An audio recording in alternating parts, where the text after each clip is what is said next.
viewers of the 50 Fly and Fit channel. Well, one thing you had to deal with when you're 50 and fly is disobedient teenagers. So I told my teenager and her stupid boyfriend to come in by dark. I was telling them everything, making them signs. No, they kept going till they ran out of gas, and then somehow they messed up my jet ski and almost sank it. So the whole engine bay here was full of water. So the first step we're going to do is take out these spark plugs that I already did.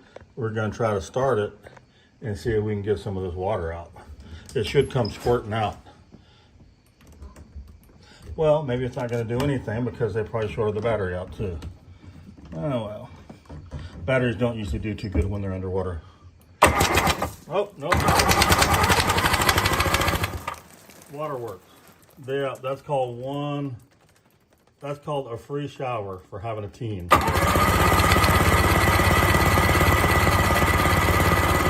Now you do this for a long time, and then wow, there's oil everywhere. You do this for a long time, and then you spray lubricant in there and keep doing it, and then dry it out. Keep doing it until all the water's out. And then maybe we can get to the next step.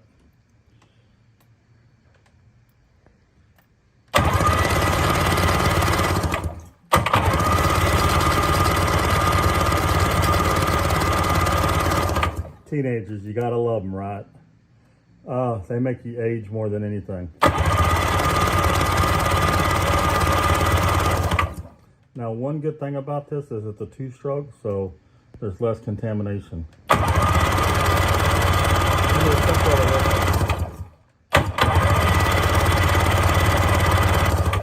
All right, so y'all saw enough. I will do a continuation on this, and we're gonna see if we can get it going. They broke something to make it leak. I think they broke a shaft or shaft ring or something. We're not sure. Welcome back, viewers of the 50 Fly and Fit channel, part 2 of when disobedient teens ruin your jet ski.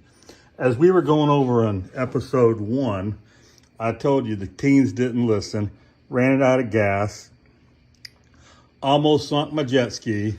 It was up to the top of the motor, and then gave it back to me messed up. And came in about 9:30 at night on a dark lake because they're disobedient teens. But part of being flies, you just got to count to 10 about 50 times, and then you got to go fix the junk they break because they never pay for nothing. All right, so anyway, in our last episode, I was showing y'all blowing all the water out. Now, I also opened up the carburetor here kit and sprayed some of this fogging oil. This is fogging oil, okay? You spray it in the thing to lubricate it when you winterize it, and it's pretty good for getting water out too. Now I got it started, took the plugs out, now it's just kind of a mess. I'll probably have to do this about 5 or 6 more times, but let's give this a shot again.